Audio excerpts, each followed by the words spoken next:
Hello, Scott here, Cowboy Counselor.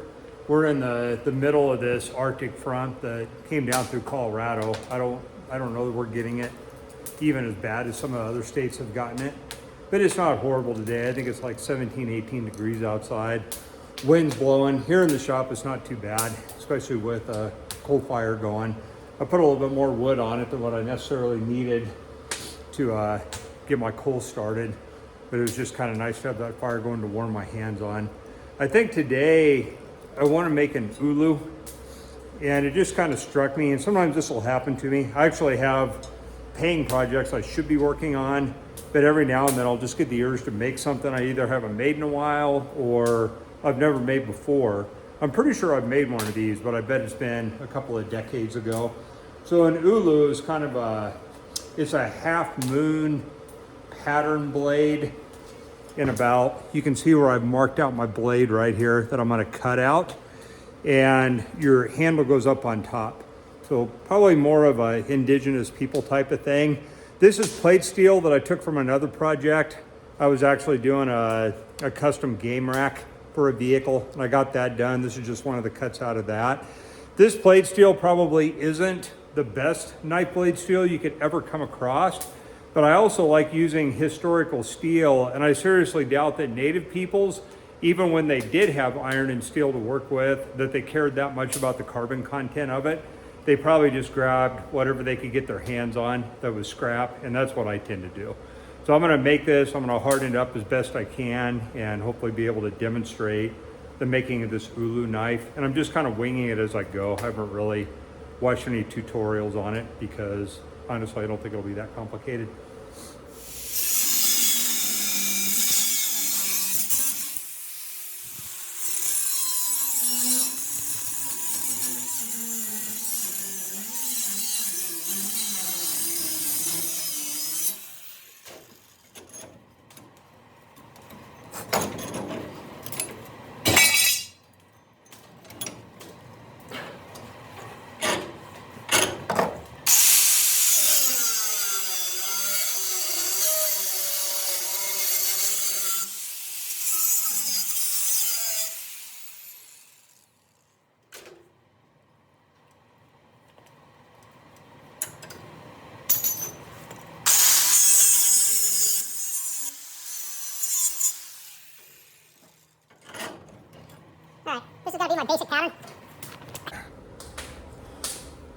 This is going to be my basic pattern.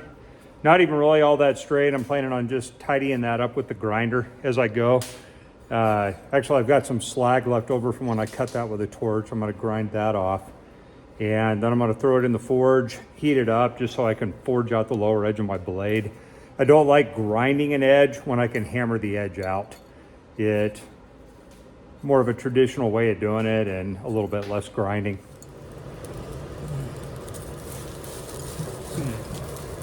Nestle it down in there on my fire, let that heat.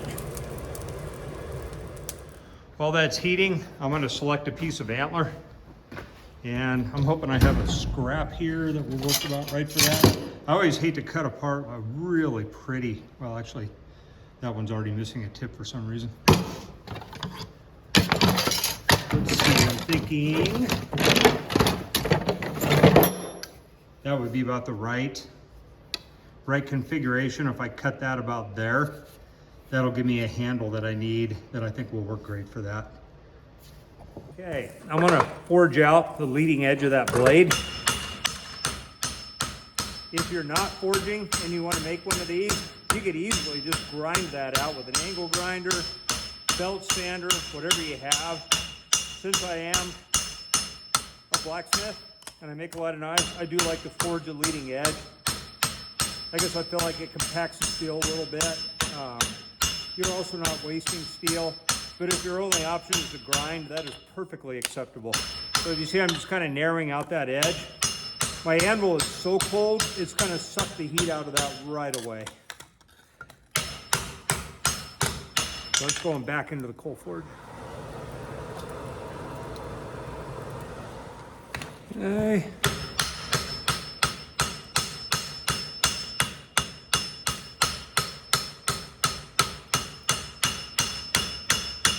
Once again, cooling off quickly.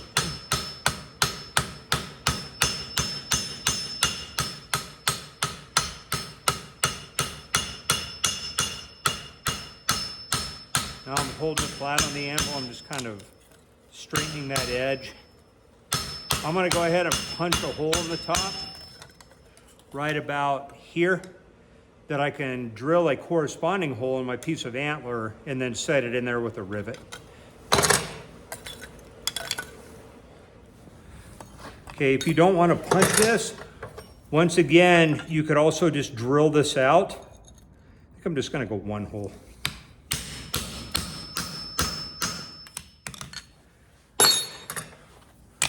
When I'm punching, I like to flip it over,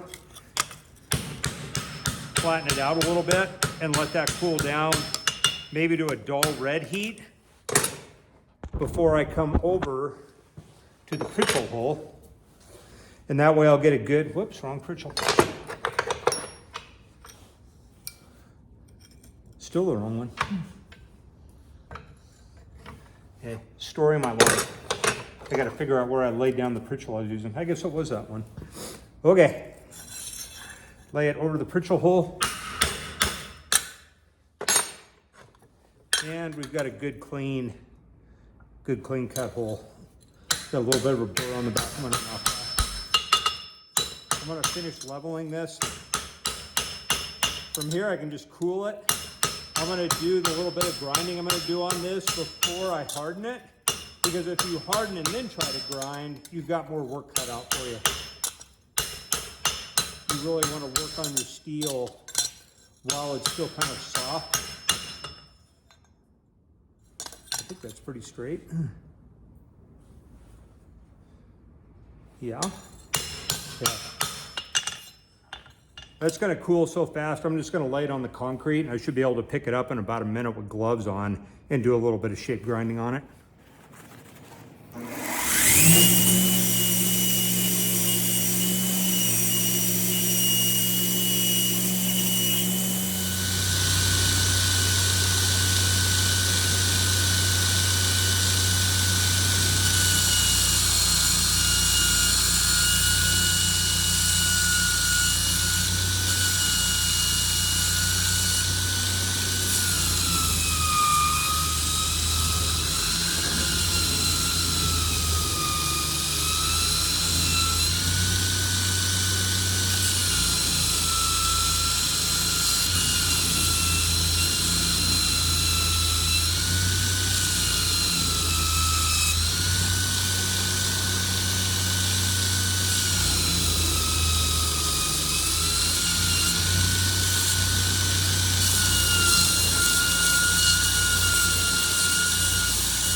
I cleaned up the top edge because this is where I'm going to be epoxying at. So I just want to make sure I get a good grab.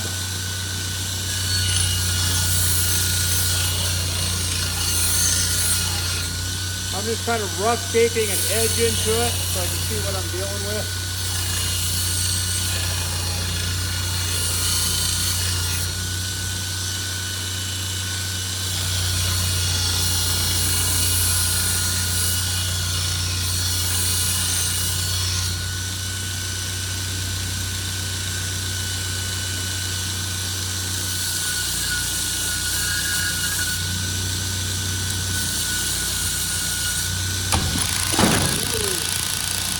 You want to be careful.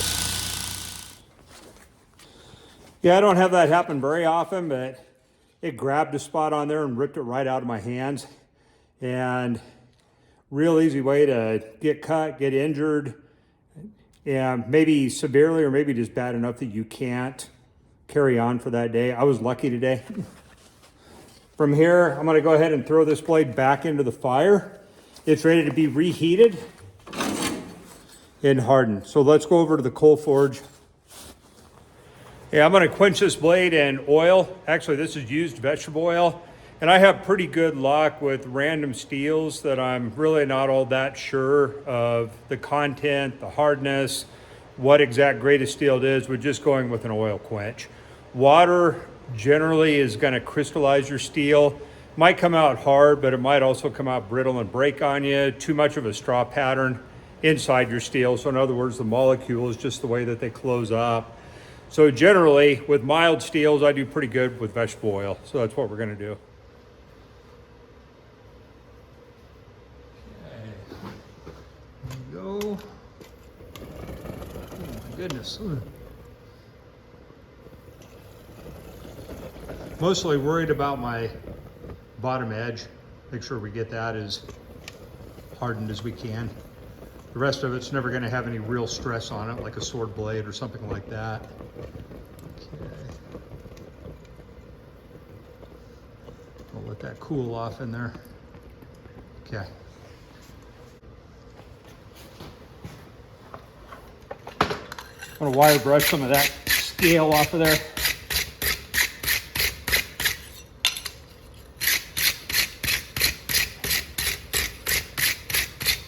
We'll see if it's still straight, if it warped, and it did not. That's actually pretty straight. So if you weren't forging on this, if you didn't put it into a forge and heat it to work on it, if you just want to make one of these and then grind the whole thing out, then you don't need to reharden it because you didn't heat it up and forge it. So if you want to make one of these and you don't have the benefit or the knowledge to use a forge yet, just grind it out.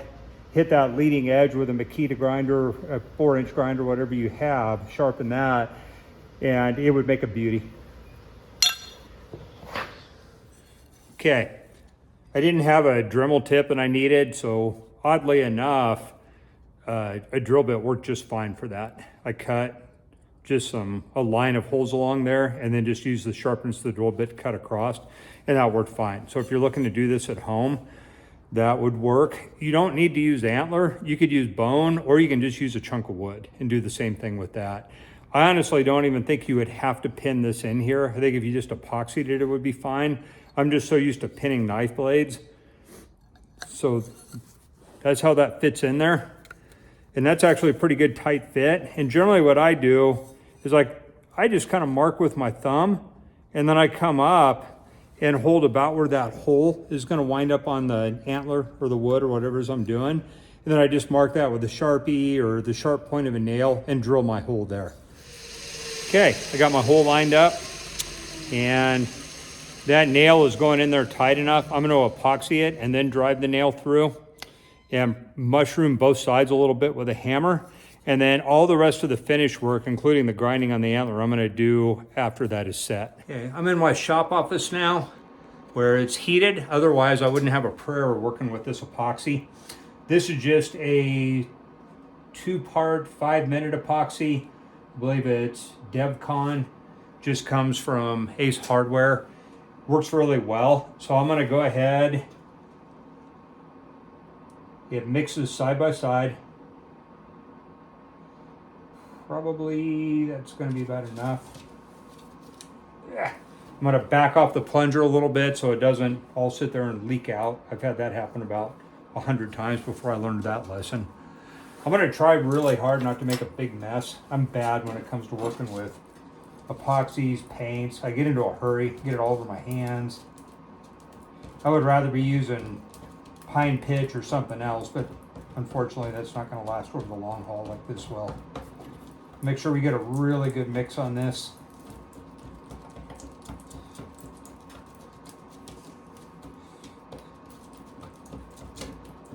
I'll use about any kind of flat plastic that I can get a hold of that's actually, I guess you didn't need me to tell you that's a plastic fork. Okay, sure that will work pretty good. So what I'm gonna do, that junk off of there.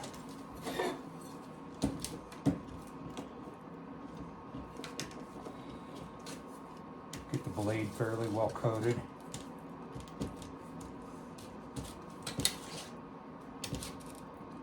I try to remember what direction that went in there the best. Go ahead and pop it in. I think that lines up.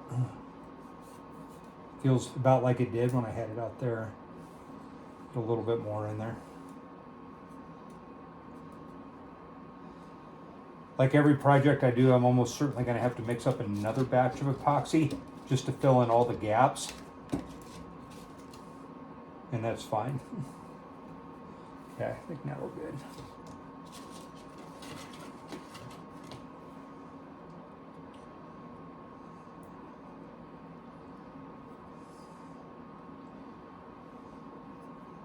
I don't want to make too big of a mess because it's going to be hard to get in there and grind that or sand that epoxy back off with the antler right there. So I might even take a paper towel and clean off some of the excess. This Ulu will probably be for my use unless I just give it to somebody. I don't really start selling stuff until I feel like I have a form perfected. And I don't know that this is going to be perfected. There's going to be things about this. I'm not saying there's anything wrong with it, but as I go to use it in the kitchen, there's almost going to be certainly something about it that I know that I can improve on. And I'll just remember that for the next one. My guess would be is I'll have to make 2 or 3 of these before I get the blade right the way I want it. See that little bit of excess epoxy in there? I'm just going to wipe that off. This is also my reloading bench, so I don't want to make too big of a mess. Okay, that's better. Okay, now we will go to the anvil and drive our pin through, which is here. Yeah, I'm back at the anvil. Hopefully this will line up pretty well. A random piece of scrap steel. And go right through my Pritchell hole. Oh yeah.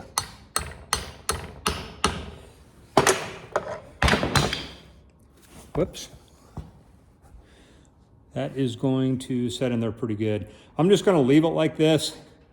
And actually, I might take that out one time. I don't know that I can get that out. No, I guess I won't. I was going to get a little bit more epoxy on my pin, but I don't think it needs it.